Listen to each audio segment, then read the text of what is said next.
vamos a ver el tema, los inicios de los primeros tópicos, el tema de magnetostática. Como una breve introducción, en este tema no vamos a hacer tantos ejercicios, porque esencialmente la forma en que se resuelven es muy parecida a la manera en que se resuelve el campo eléctrico, ¿verdad? Entonces, vamos a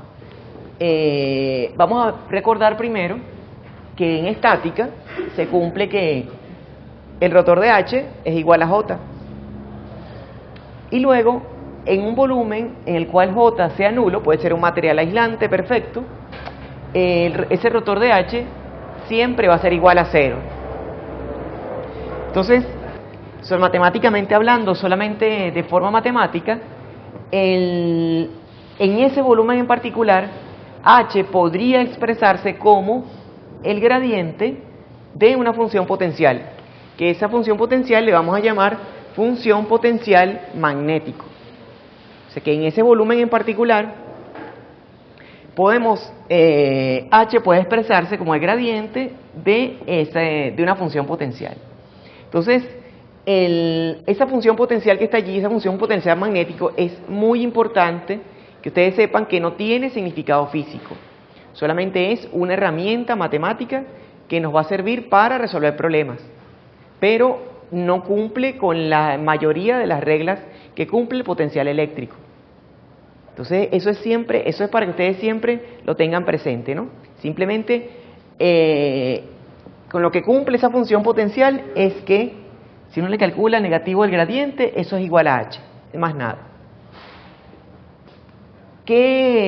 ¿Para qué nos va a servir ella? ¿Por qué trabajamos con ella? Bueno, si esto es así, si H es el negativo del gradiente, entonces esta función potencial que está acá también cumple con las mismas, en ese caso, también cumple con la ecuación de Laplace, la misma forma de la ecuación de Laplace.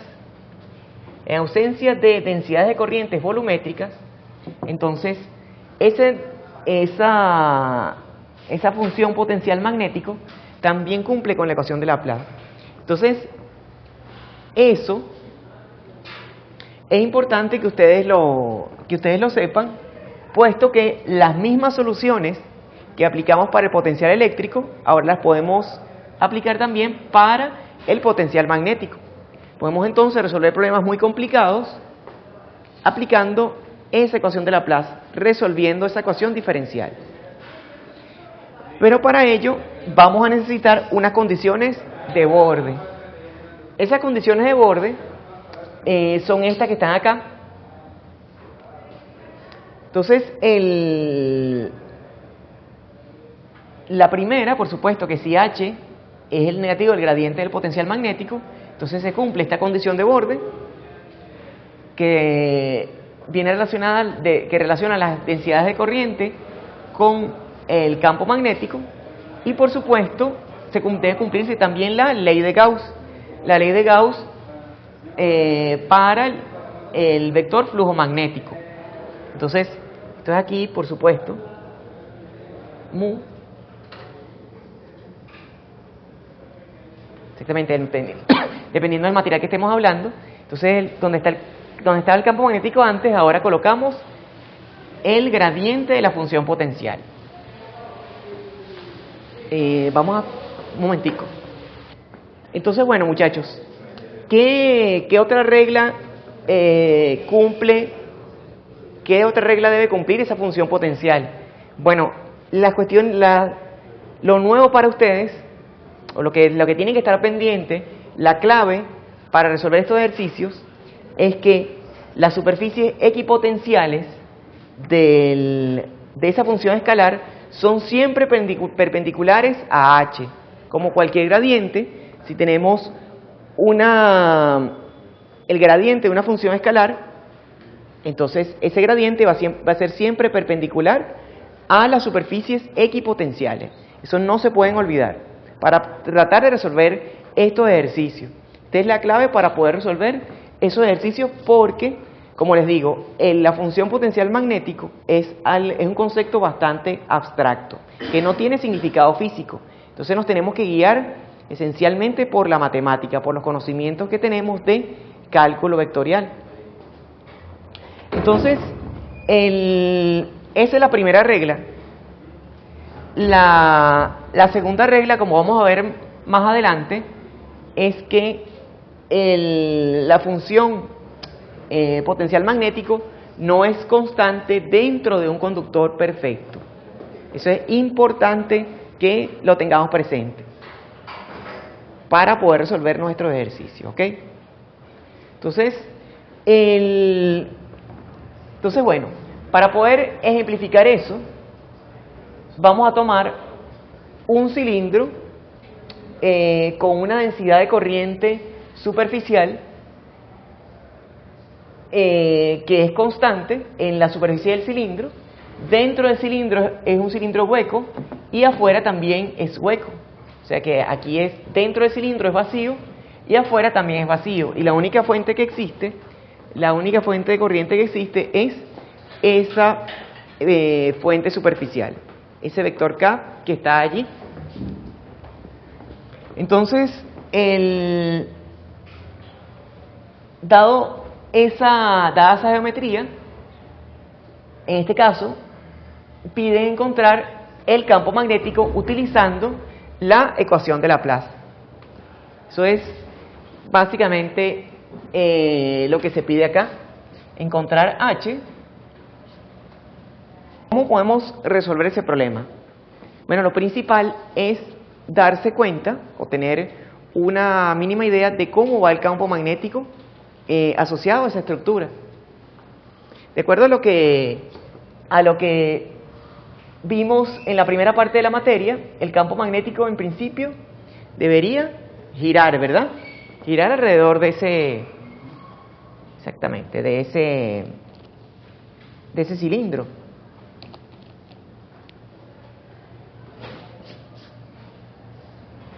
Entonces H va en este sentido.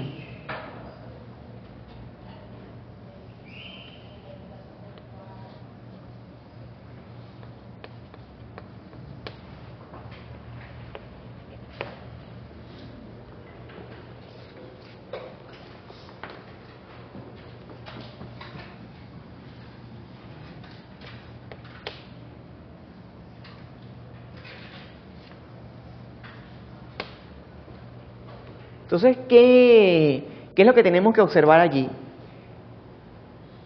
En principio, esa función potencial magnético, de acuerdo a esta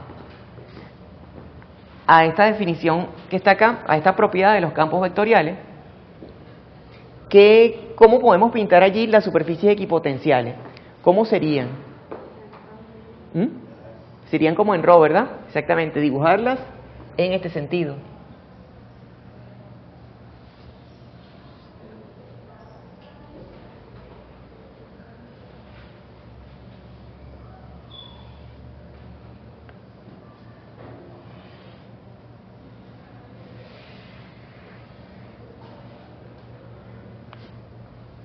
Estas serían las superficies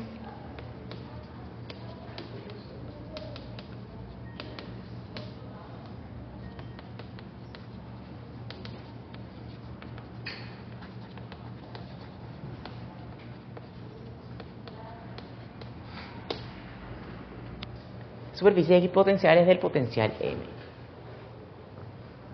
Entonces, ¿qué pasa?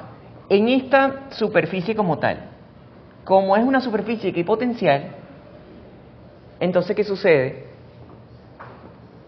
¿De qué variables depende el potencial?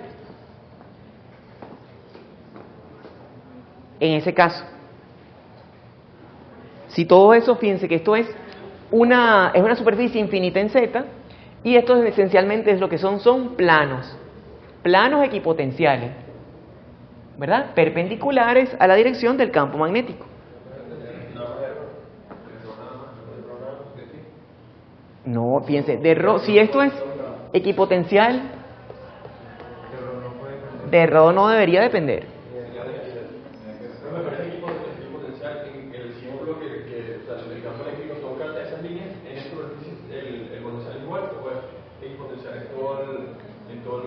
No, en todo este plano que está acá, la superficie es equipotencial, puesto que el campo magnético es perpendicular a él en esa superficie. ¿Ves? Ajá, dime.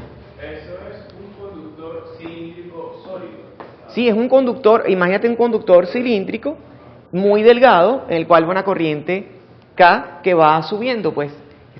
Esto es una corriente que va en esta dirección. Sí, pero dentro del conductor entonces no habría... Exactamente, en principio, eso, claro, ya ustedes ya saben que dentro del conductor ya no hay campo, pues.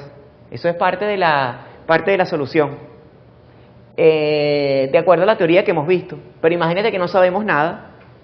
Entonces, bueno, vamos a resolver primero afuera del conductor, afuera del sistema, o sea, acá afuera, pues afuera del cilindro. Profe, Ajá. se dice equipotencial del magnetismo, o sea, todavía no lo... Claro, por supuesto. Por eso que yo les digo, el potencial en la función potencial magnético no tiene significado físico. Es solamente una herramienta matemática.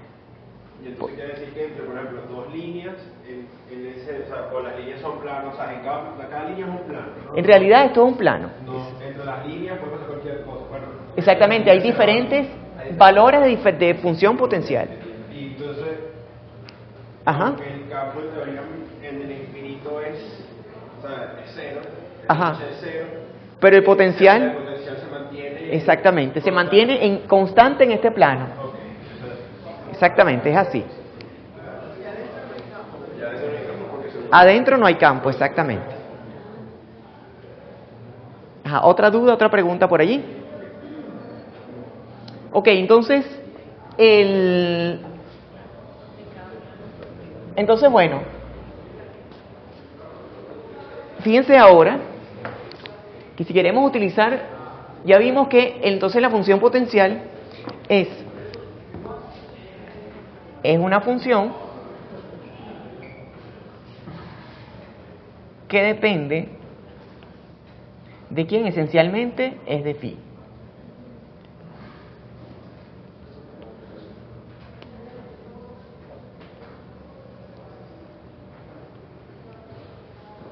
Entonces, bueno, si queremos buscar la solución de esto mediante la solución de la ecuación de Laplace, las soluciones tabuladas de la ecuación de Laplace, entonces tenemos que remitirnos acá arriba. Entonces, fíjense, vamos a tener en coordenadas cilíndricas, vamos a tener esta solución y vamos a tener esta que está aquí. Entonces tenemos que escoger cualquiera, bueno, podemos escoger cualquiera de las dos, pero hay que determinar cuál es la que realmente nos sirve. Nos sirve para resolver el problema. Entonces, fíjense que si la función nada más depende de phi, entonces uno puede tomar la solución trivial. Como el sistema no depende ni de ρ ni de z, entonces la solución es esa que está allí. Sería, en ese caso, si asumimos la solución trivial, sería c más d por phi. Sería una solución de ese estilo. ¿De acuerdo? Si tomamos la solución trivial. Pero no debería ser periódica también. No debería ser periódica. Eso es otro problema que tiene la función potencial. Fíjense que de ahí precisamente es que no se puede definir una función potencial físicamente realizable para el campo magnético. ¿Por qué? Porque fíjense, vamos a suponer que esto es una superficie equipotencial. Entonces después pasamos a una que puede aumentar su valor, aumenta el potencial. Después aumenta un poquito más.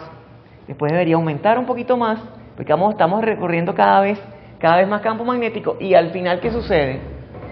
Tendríamos acá al lado una función potencial que no corresponde con la que comenzamos. Entonces allí se corta el significado físico, se rompe el significado físico de esa función. Esa es una cuestión clave que tiene la función potencial, de que uno puede tomar el campo magnético, sus líneas siempre van a ser cerradas en la realidad, en la física, pero la función potencial no comienza con las mismas líneas no termina con las líneas, con la misma línea, con el mismo valor que comenzó cuando uno precisamente hace la integral completa. Por eso es que no tiene ese significado físico. Okay. Y entonces no hay, o sea, sí hay máximos y mínimos locales, entonces. Exactamente. En intervalos pequeños sí. Sí se cumple. Por ejemplo, está el menor aquí y el mayor acá. Si yo doy la vuelta en este sentido, me voy a conseguir mayores o menores locales, ¿sabes? Ajá. Mayor, menor. Sí, así. Sí, exactamente. Lo que no se cumple es que cuando tú das la vuelta completa ya no se va a cumplir. Entonces, si va creciendo. Sí va creciendo, exactamente. Cuando voy a cerrar es que no vas a poder cerrar el círculo, no vas a poder cerrar el... Entonces, por eso se cumple esa ley para... Exactamente, sí. El potencial es creciente a medida que lo evaluamos en una circunferencia creciente o decreciente, a medida que evaluamos en el recorrido del campo magnético, hasta que demos la vuelta completa y no lo vamos a poder cerrar. Por eso es que no se puede definir una función potencial total para el campo magnético, pero por trozos sí se puede definir. Pues él es creciente y cumple con esas reglas. Entonces, bueno, la función entonces, si tomamos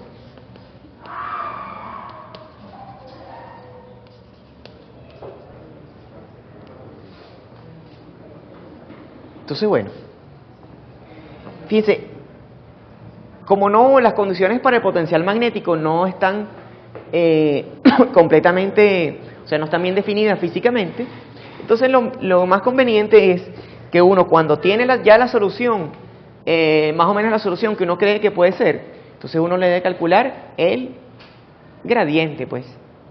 Entonces, en este caso, H es así.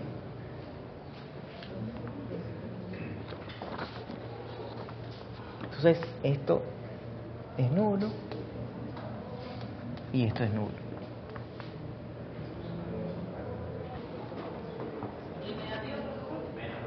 Es negativo, sí. Esto es negativo.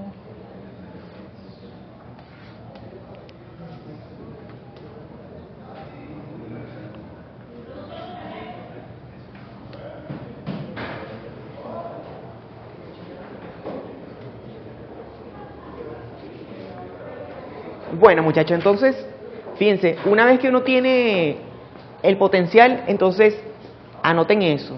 Una vez que uno tiene el potencial, la forma del potencial, lo mejor es no ponerse uno a inventar y directamente calcular el gradiente y después ver que se cumplan las condiciones de borde para el campo magnético. Eso es lo recomendable.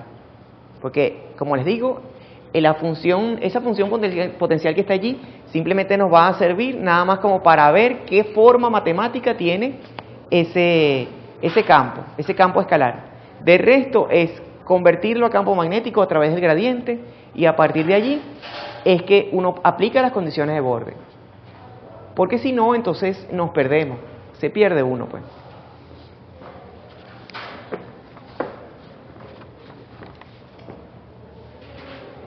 Entonces,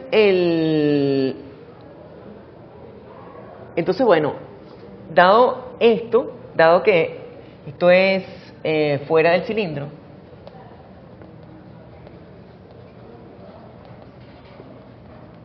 y aquí lo único que falta es conseguir esa constante D, entonces lo único que hay que hacer es aplicar esta condición de borde, que es 1n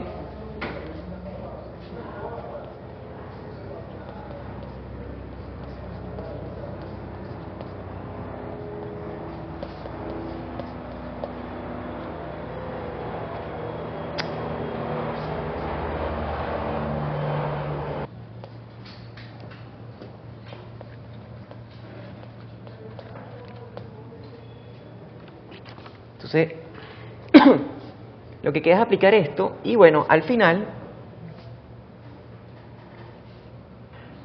así como siempre hemos hecho, ajá,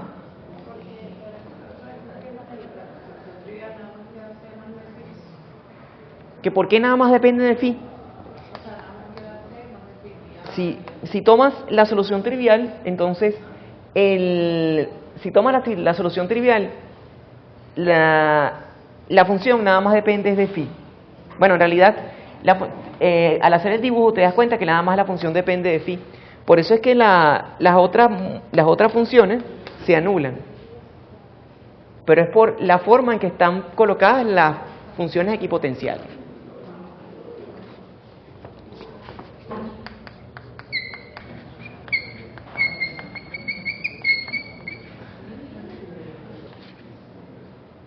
Muchachos, ¿ya copiaron todos esta primera parte de allá? La parte de teoría. ¿Ah? D es negativo. ¿Cómo es negativo?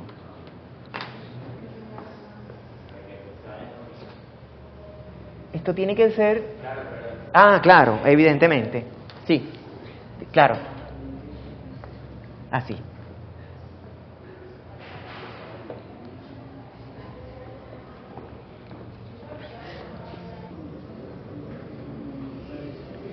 Vamos a hacer ahora, muchachos, otro ejemplo.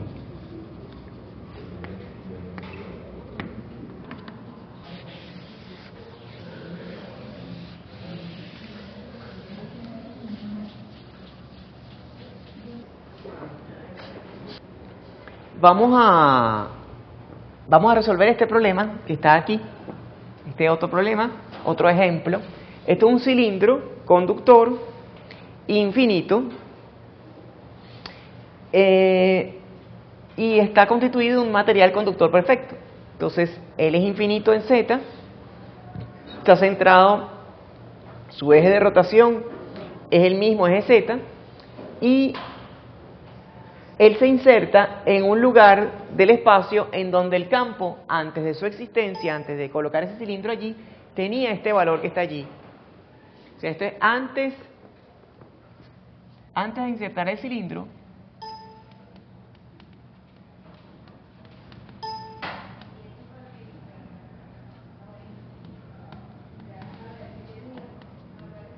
Antes de insertar el cilindro, entonces H tenía ese valor. Entonces, después de la pregunta esencial aquí es, después de insertar el cilindro, ¿cuál es el valor de H? Eso es esencialmente lo que se pregunta.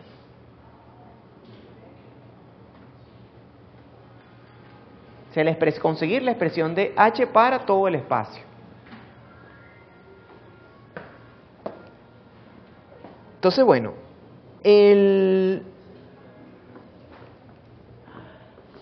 lo primero que uno tiene que plantearse es la forma del potencial. La forma del potencial en este caso.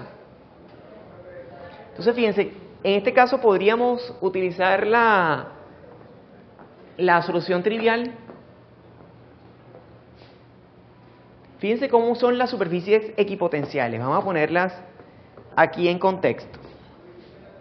Son perpendiculares a las líneas de campo.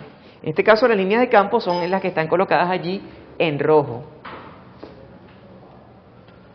Fíjense que la estamos colocando de esta manera porque supone que ellas son paralelas en esta parte lejos de la influencia del cilindro y en esta otra parte lejos de la influencia del cilindro. En esta parte del volumen y en esta otra parte del volumen. En la cercanía del cilindro, ¿qué sucede? El campo magnético es tangencial a los conductores, perfecto. Él es tangencial. Y como dentro del cilindro no hay campo, entonces él adquiere esta forma que está aquí. Debe adquirir esta forma que está acá. Se desvía por la presencia de ese conductor perfecto allí. ¿Dudas acerca de eso? ¿Del dibujo? ¿Esa cosa? No, ¿verdad? Entonces, las superficies equipotenciales, ¿cómo son?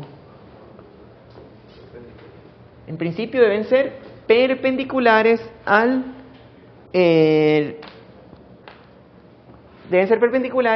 campo magnético. Entonces, si estamos lejos de la influencia del cilindro, toda esta línea, todo este plano que está acá, debe tener el mismo potencial. Entonces, este plano que está acá, también más o menos el mismo potencial. hasta que nos vamos acercando a las líneas, a la influencia del cilindro. Entonces el campo aquí debería hacer algo, en las líneas equipotenciales deberían hacer algo como esto.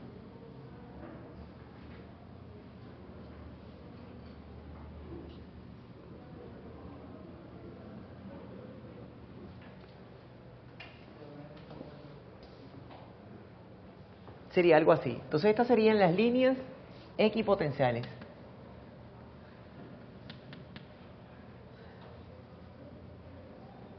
Aquí estaría phi sub m igual a constante.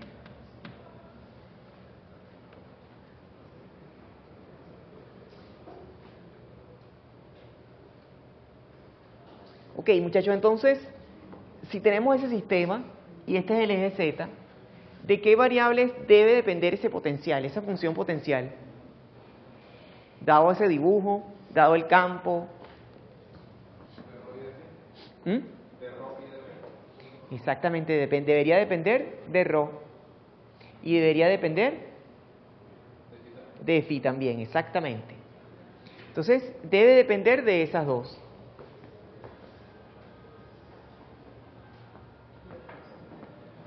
Entonces, la función, en tal caso, fíjense que acá, en principio, toda esta es una línea equipotencial. Toda esta es una línea equipotencial. Acá, entonces, también deberíamos tener otra línea equipotencial aquí.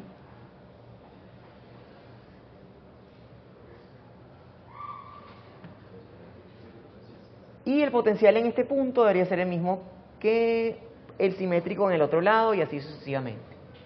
Entonces, ¿cómo hacemos para definir la función? Fíjense que acá tenemos, en esta parte, acá tenemos la solución trivial en cilíndricas y la solución general en cilíndricas también. Entonces, ¿cuál de las dos se parece más a nuestro problema? Al problema que queremos trabajar. La general, ¿verdad? Pero es que entonces nunca debemos asumir que, es decir, que es cíclica en phi. En este caso... Porque en el caso anterior, uno quizás viendo la imagen, yo sé la explicación que está dando, que quizás no tiene que ser continuo, pero... En este caso es más factible pensar en eso. Porque fíjate que el ciclo, fíjate cómo es el dibujo, ¿eh? En el problema anterior teníamos un campo magnético que daba vueltas y al final se cerraba. Ahí era imposible cumplir con la ley del potencial que dice que debes estar en el mismo potencial, en el mismo punto si recorriste la vuelta. Sin embargo, aquí lo único que tienes es un campo magnético que va, originalmente tenías un campo magnético que va en forma lineal, no se ha cerrado todavía. O sea que esto supone que estos son superficies que cada vez tienen más potencial. ¿Ven la cuestión? Entonces aquí sí debería cumplirse, en este problema en particular, sí debería cumplirse que el potencial fuese periódico. Porque aquí el potencial que tienes acá debería ser el mismo cuando des la vuelta. Porque no estás dando la vuelta alrededor de la fuente como tal, sino que simplemente lo que quieres es que la función se cumpla, pues. ¿Ven la cuestión? Claro, este problema se complicaría muchísimo, porque fíjate, este campo magnético debe estar generado por una fuente como tal. Si tiene esta dirección, la fuente debe estar muy lejos. Entonces, claro, él en algún punto da la vuelta. Ese cuando dé la vuelta, entonces allí es que no es válida la cuestión de que el potencial es periódico, pues. Ajá. Y el potencial dentro del conductor no se sigue la línea. Se interrumpe. Exactamente, se interrumpe, sí. El potencial es otra cosa que siempre que tienen que estar pendientes. En presencia de un conductor perfecto, ¿qué se cumple? Bueno, que el campo magnético, que las líneas equipotenciales son perpendiculares a la superficie del conductor perfecto. Y por supuesto, el potencial que tenemos acá no es el mismo que tenemos acá. Esto no es un potencial eléctrico, sino que se rompe esa regla, pues. O sea, por ejemplo, en los dos puntos de allá no hay un potencial. Entre este punto y este punto hay una diferencia de potencial. Y ese y el de abajo que sería la continuación. Entre este y este también. El de abajo. Este y este. Ajá, que te No, o sea, va a si esto es cambiar. simétrico, entonces el potencial aquí es el mismo de acá. Ah, ok. ¿Ves? Ahí se rompe la regla. Exactamente, es diferente totalmente, es diferente. ¿Mm? Fíjate, exactamente, lo que tiene que ser simétrico, el potencial dentro del conductor reflecto, para el potencial magnético, no es constante dentro del conductor. Hablo de la superficie de potencial. Ajá, exacto, debería, si esto es una esfera, perdón, si esto es un cilindro es simétrico, el campo también que estaba colocado allí también era simétrico, entonces las líneas equipotenciales deben ser simétricas. Esta línea debe ser la misma, partida por la mitad, esto debería ser todo el sistema un espejo. Eso es lo que me refiero a eso. Ajá, En la línea equipotencial que está a la derecha del cilindro, esta, digamos, en ese punto y en el punto más arriba, en la misma línea. ajá, En la misma línea equipotencial. ajá, sí, Y ahí todos esos puntos deberían tener el mismo potencial. sí. O sea, que no necesita simetría entre ellos. Es independiente. No, exactamente, todo esto, sí, todo esto tiene el mismo potencial, sí. Pero sería independiente también de la figura, ¿no?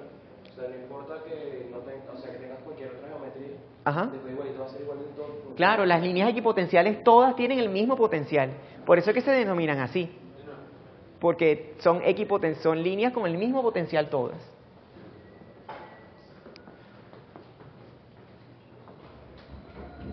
Bueno, muchachos, entonces,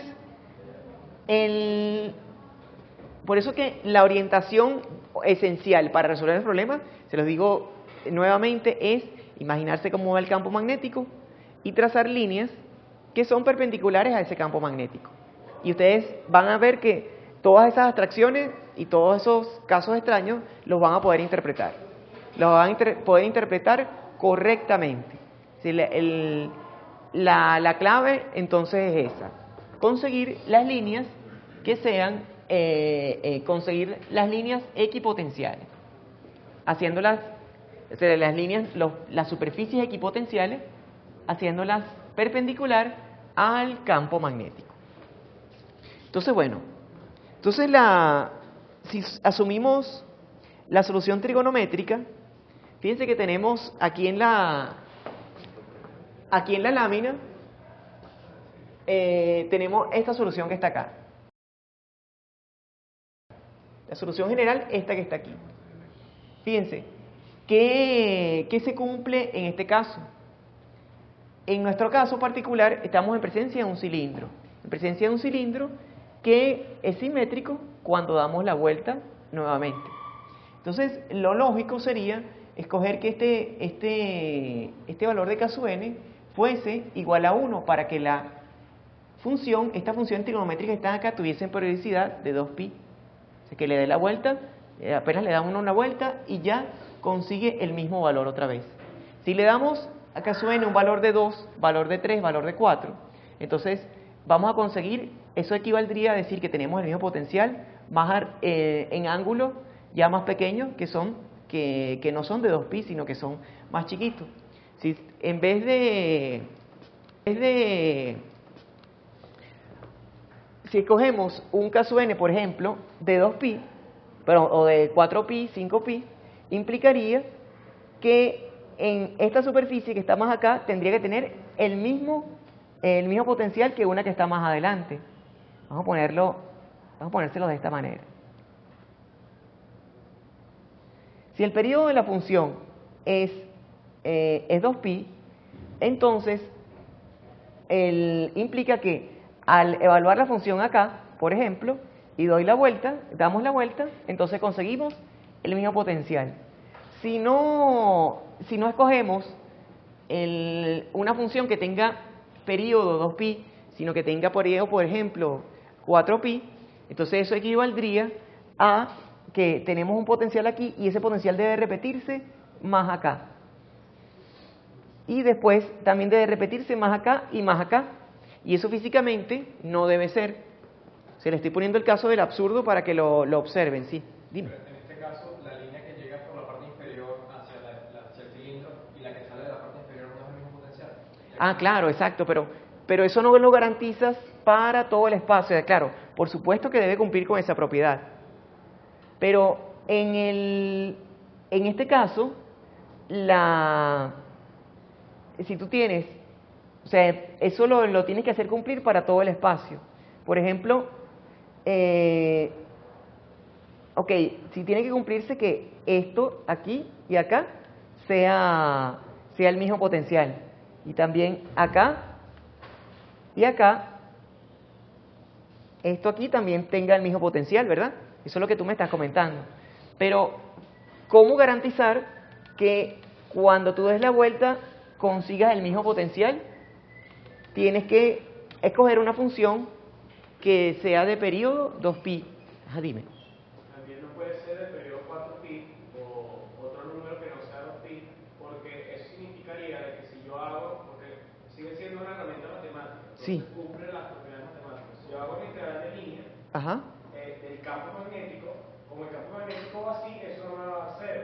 Entonces, si es de 4pi, que sería solamente acá ya se repite. Exacto. Entonces yo diría que el potencial aquí menos el potencial acá es igual a 0. Exacto. Entonces la integral de línea del campo debería ser igual a 0, pero eso no es cierto. Claro, exactamente. La forma es que sea 2pi. Sí, que sea 2pi, exactamente. Así es. Exactamente. Así es. Entonces, ok, entonces, al final, lo que queda, después de todos esos razonamientos, que por la periodicidad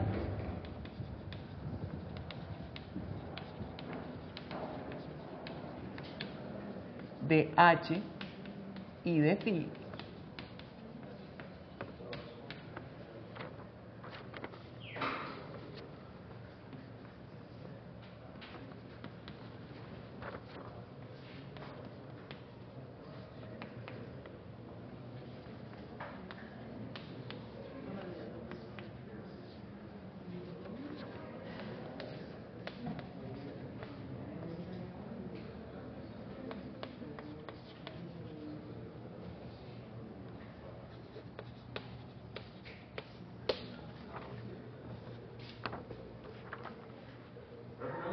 Dime.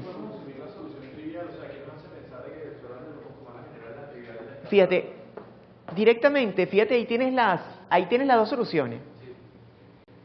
Y entonces, ¿qué sucede? Vamos a suponer que supongas la trivial, saques toda tu cuenta y calcules el gradiente de esa función trivial. Te debería dar el campo magnético. Y esa función, el campo magnético que te saldría de allí sería una función trigonométrica y periódica para que el campo se cumpla cuando giremos alrededor del cilindro. Si escoges la trivial, fíjate que aquí no hay funciones trigonométricas involucradas.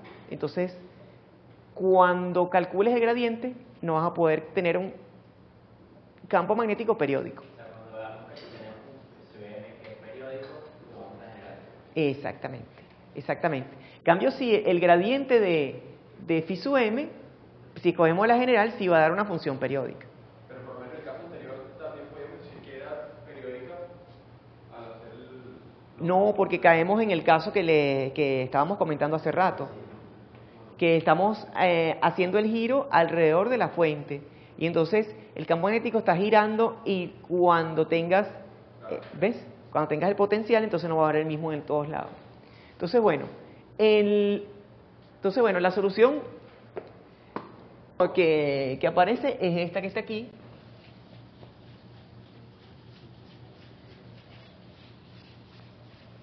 ¿Y qué queda entonces? Queda hacer cumplir las condiciones de borde.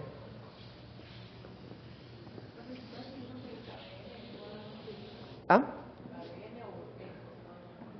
No, o sea, K sub n lo escogemos 1. K sub n igual a 1.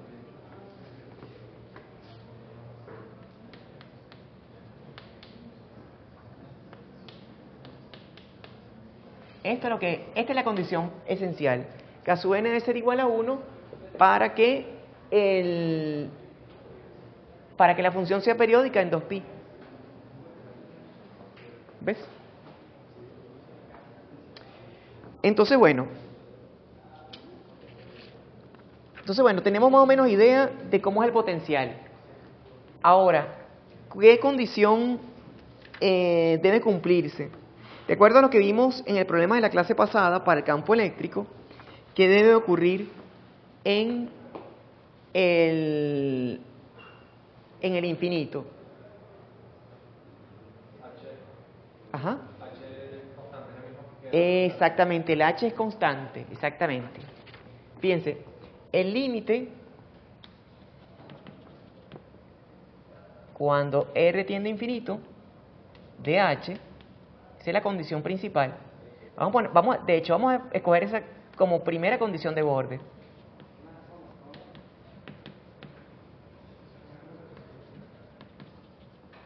Límite cuando ρ tiende a infinito de h es igual a menos h sub 0, 1,0.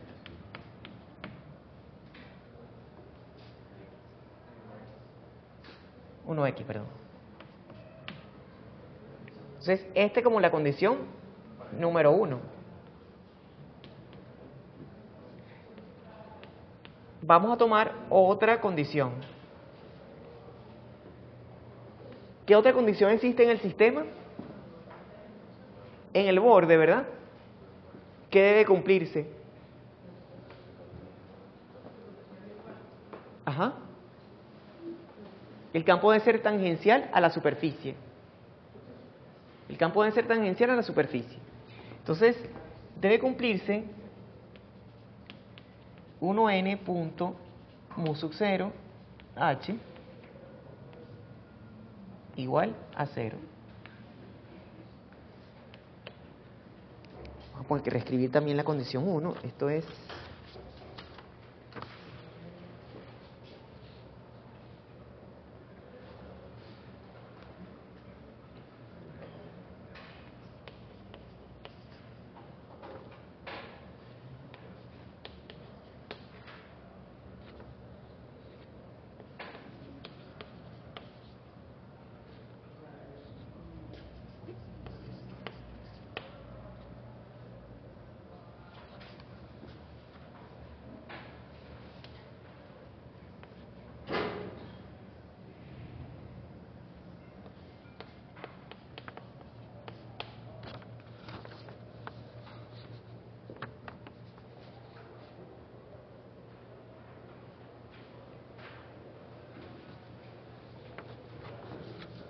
exactamente.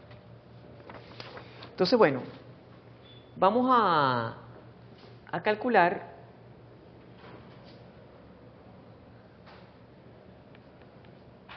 el gradiente de m para ver qué sucede.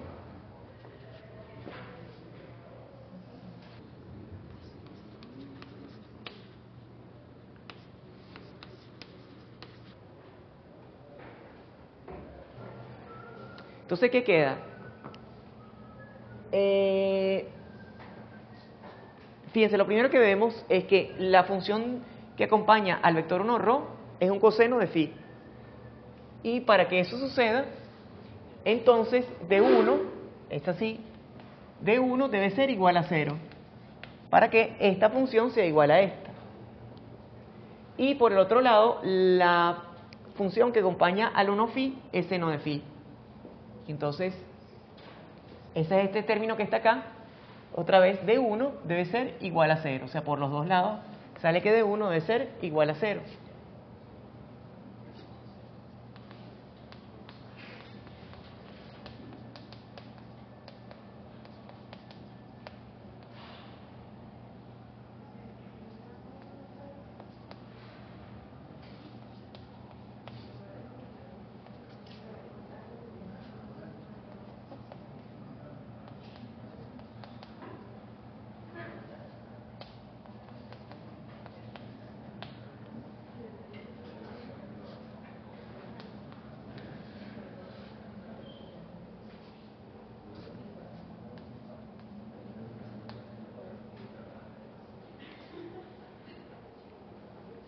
Entonces, lo que queda acá es esto. De ahí que sale. Fíjense, esta función debe ser igual a esta. Esta función, las dos funciones deben ser iguales. Entonces, de allí aparece que A sub 1, C sub 1 debe ser igual a menos H sub 0.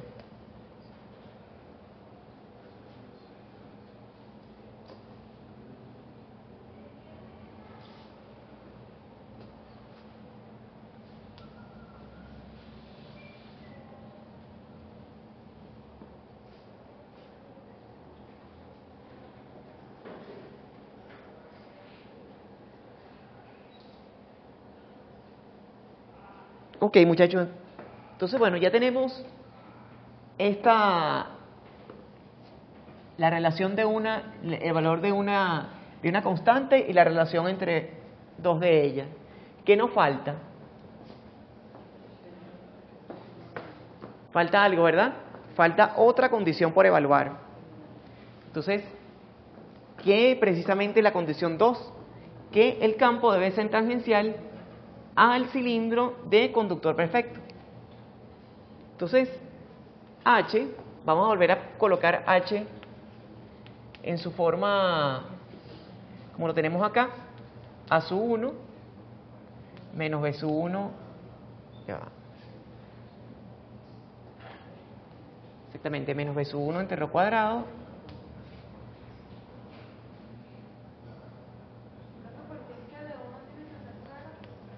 Para que se parezcan las dos funciones. Esta función con esta. ¿Ves? Si no, no son la misma función.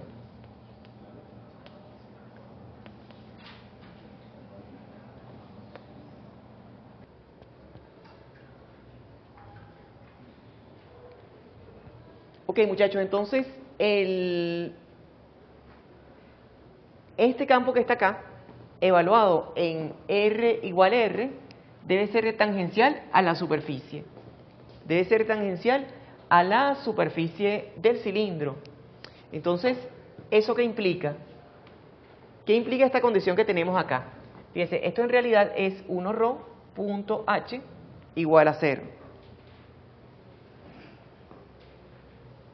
Entonces, ¿qué es lo que implica eso? Que la coordenada 1ρ debe ser nula para cualquier phi evaluado en R igual a R, en ρ igual a R. Entonces, H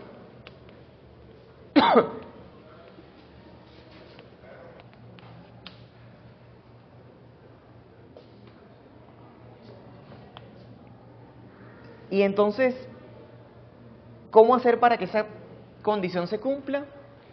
A sub 1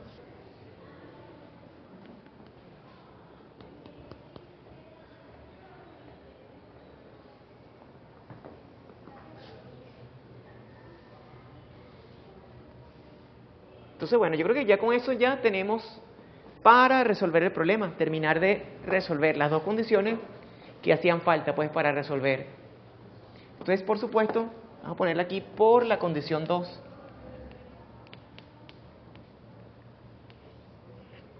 Para que quede ordenado y así lo hagan ustedes también en el examen. Exacto. Entonces, H queda igual que algo así como A sub 1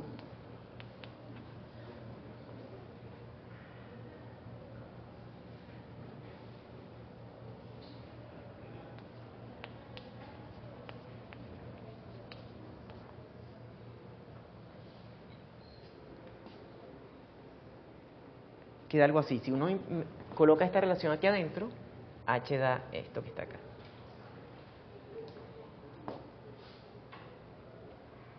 Entonces al final tenemos el valor de A sub 1 y C sub 1, el producto de ellos, y eso da al final esto que está aquí. Menos H sub 0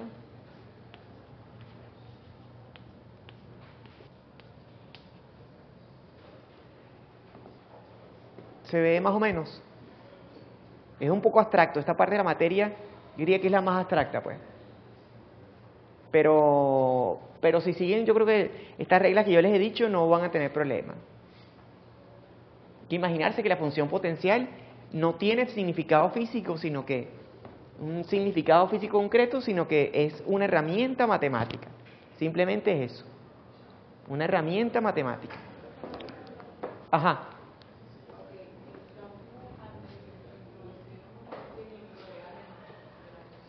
Exactamente.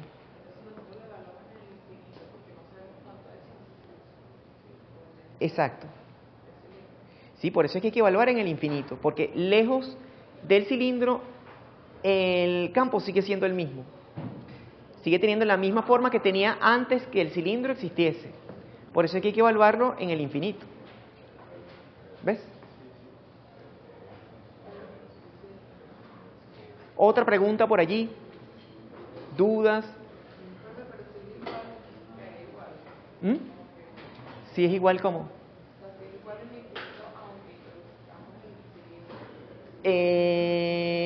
Sí, claro, aunque esté, si estamos muy lejos del cilindro, es lo mismo que el cilindro que esté o que no esté. Esa es la idea, pues. Esa es la idea de este problema, es una aproximación. En el infinito el campo es menos h sub 0 por 1x, por eso es que lo estamos igualando esta función con esta otra. ¿Ves? Claro, porque la otra sería como que si el campo... Exactamente. Exactamente. Pronto lo que no entendí es que se utiliza coseno y seno. O sea, entendiendo que ellos pasan por cero en algún momento y ahí el potencial nunca es cero. No. La respuesta nuevamente por ser seno y coseno es 1, 2, Sí. 6, 0. Sí, fíjate, el potencial, claro, no pasa por cero, pero de alguna manera la función te forza a que eso sea así. Si en la realidad el potencial, si en la realidad uno define que, por ejemplo, este punto que está acá no es el potencial, no es cero, por decirte un ejemplo, entonces lo que hay que hacerle a esta solución es sumarle un valor. Ese es como cuando teníamos el caso del ejercicio de la clase pasada. Si los potenciales no son b sub 0 y menos b sub 0, sino que son otro valor, en el caso de la esfera colocada dentro de las placas, fíjense que en ese problema colocamos la esfera en un punto intermedio, de modo que el potencial en el que estaba la esfera fuese 0. Pero si cambiamos los potenciales, o subimos la esfera un poco, lo bajamos, entonces cambia el potencial de la esfera. Entonces es la misma solución, pero sumándole un valor. Entiendo. Nosotros somos nada más la proporción del coseno y el seno. O sea, esa Exactamente, es la proporción del seno y el coseno. Exactamente. Entonces, bueno, vamos a dejar entonces la filmación hasta aquí.